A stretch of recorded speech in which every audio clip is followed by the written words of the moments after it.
आज हम स्टडी करेंगे ठोस के नेक्स्ट पॉइंट की बात करेंगे अवयवी कणों के मध्य आकर्षण बलों के आधार पर ठोसों का वर्गीकरण। यानी कि हमारे पास में कोई भी ठोस पदार्थ है, उस ठोस पदार्थ में जो कण होते हैं उन कणों के मध्य किस किस प्रकार के आकर्षण बल होते हैं, उन आकर्षण बलों के आधार पर हम ठोसों का वर्गीकरण करेंगे। यहाँ पे ठोसों का वर्गीकरण करते हैं तो हमारे पास में टोटल 4 टाइप के सॉलिड ठोस पदार्थ हमारे पास उपस्थित है। टोटल 4 टाइप के। सबसे पहले हम बात करें, हमारे पास में था आयनिक ठोस।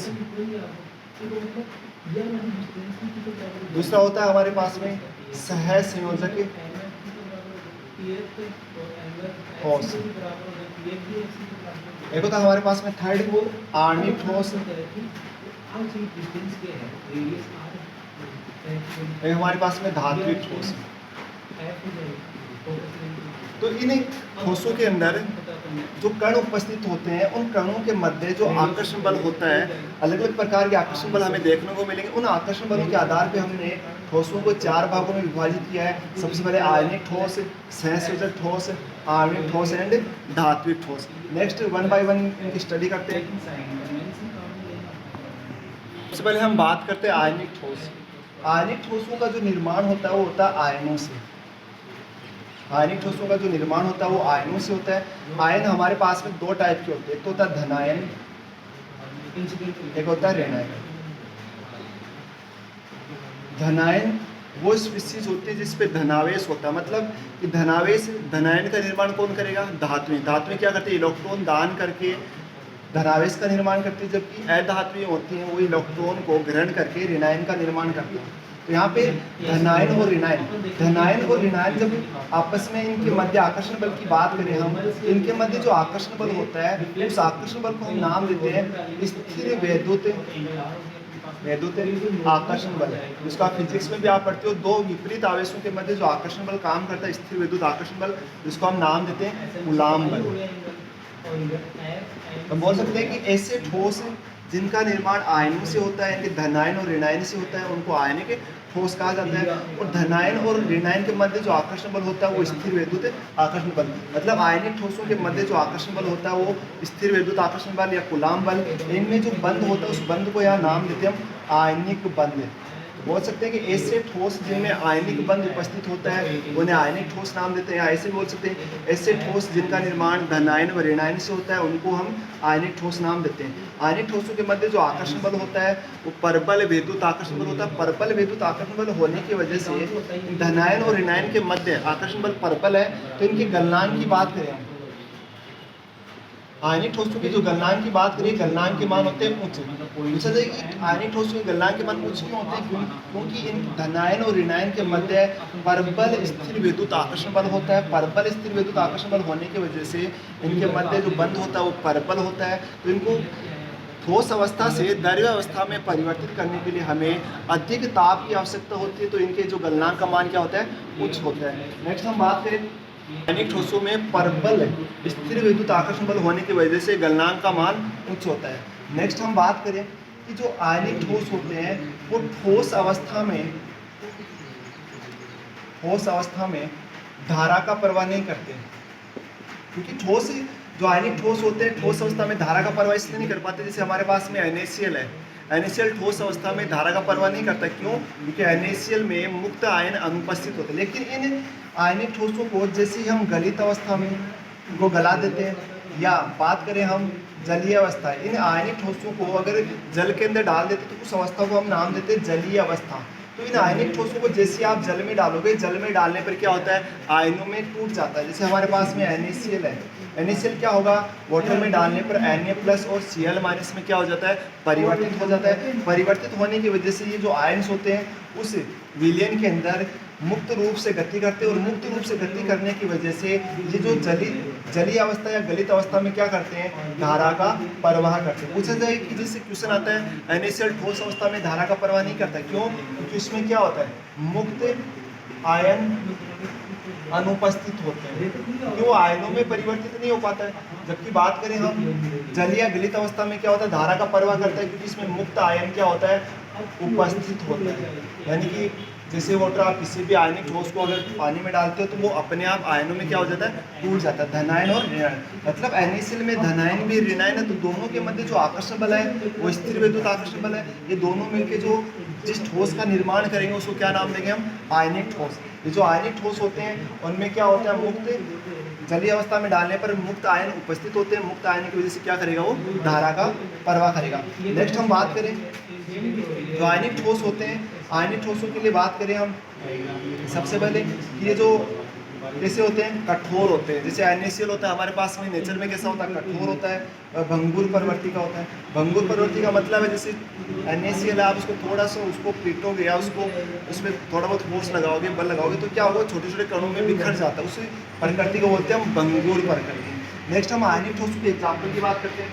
आयनिक ठोस के एग्जाम्पल की बात करें तो हमारे पास में एग्जाम्पल होगा NaCl। NaCl में इसको वाटर में डालोगे तो Na+ और Cl- आयनों में परिवर्तित हो जाता है। बात करें KCl है, KCl भी किस में परिवर्तित होगा, आयनों के अंदर। तो एक आयनिक ठोस है।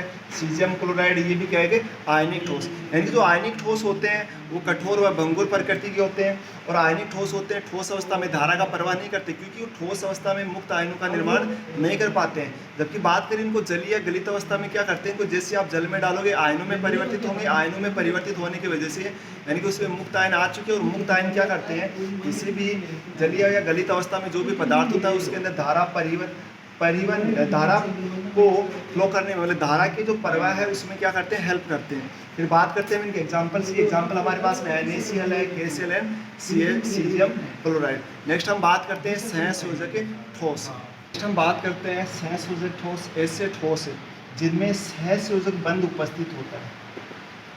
ऐसे ठोस जिनमें सहसंयोजक बंध उपस्थित होता है उन ठोसों को हम नाम देंगे सहसंयोजक ठोस। लेकिन अब सहसंयोजक बंध का निर्माण कैसे हुआ, कि हमारे पास में कोई पदार्थ है, या बात करें कोई तत्व है, वो अपने अष्टक को पूरा करने, अष्टक मतलब अपने बाह्यतम कोश में टोटल 8 इलेक्ट्रॉन करना चाहेगा। जैसे हमारे पास में कार्बन है, अगर इसे अपना अष्टक पूरा करना है, बाह्यतम कोश में 4 इलेक्ट्रॉन है, तो अपना अष्टक पूरा करने के लिए क्या करेगा, ये 4 बंध का निर्माण करेगा। ठीक है, इस बंध में हमारे पास में टोटल कितने इलेक्ट्रॉन है, 2। यानी कि इन दोनों इलेक्ट्रॉनों ने क्या किया, साझा किया। तो जो सहसंयोजक जो बंध बनता है वो इलेक्ट्रॉनों के साझे द्वारा, यानी कि इलेक्ट्रॉन आपस में क्या करते हैं, इलेक्ट्रॉनों का साझा करते हैं। साझा करने का मतलब ये जो इस बंध के दोनों इलेक्ट्रॉन हैं वो कार्बन के भी होंगे, और इधर जो तत्व होगा उसी के भी दोनों इलेक्ट्रॉन काउंट किए जाएंगे, क्योंकि साझे में जो दोनों इलेक्ट्रॉन है वो कार्बन के भी काउंट होंगे और दूसरे वाले जो तत्व है उसका भी होगा। तो यहाँ पे सहसंयोजक बंध होता है वो किस वजह से होता है, इलेक्ट्रॉनों के साझे द्वारा। ऐसे ठोस जिनमें सहसंयोजक बंध उपस्थित होता है उनको सहसंयोजक ठोस कहा जाता है। सहसंयोजक बंध का जो निर्माण होता है वो इलेक्ट्रॉन्स के साझे द्वारा होता है।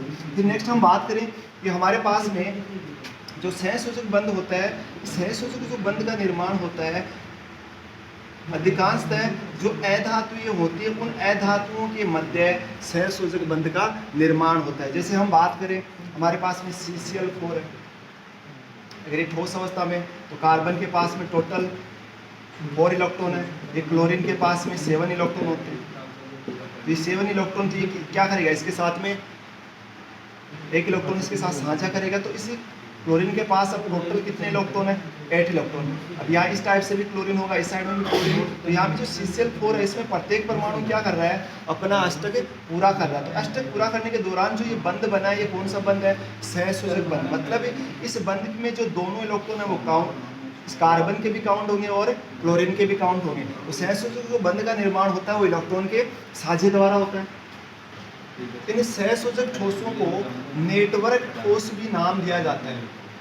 इनको नेटवर्क ठोस क्यों कहा जाता है, क्योंकि इसके अंदर एक एग्जाम्पल आता है डायमंड की। जैसे हम बात करें डायमंड में क्या होता है, एक कार्बन टोटल 4 कार्बन से आगे क्या करेगा, बंध का निर्माण करेगा। तो इस बंध के निर्माण करने के दौरान इसमें एक जालनुमा संरचना बनती है।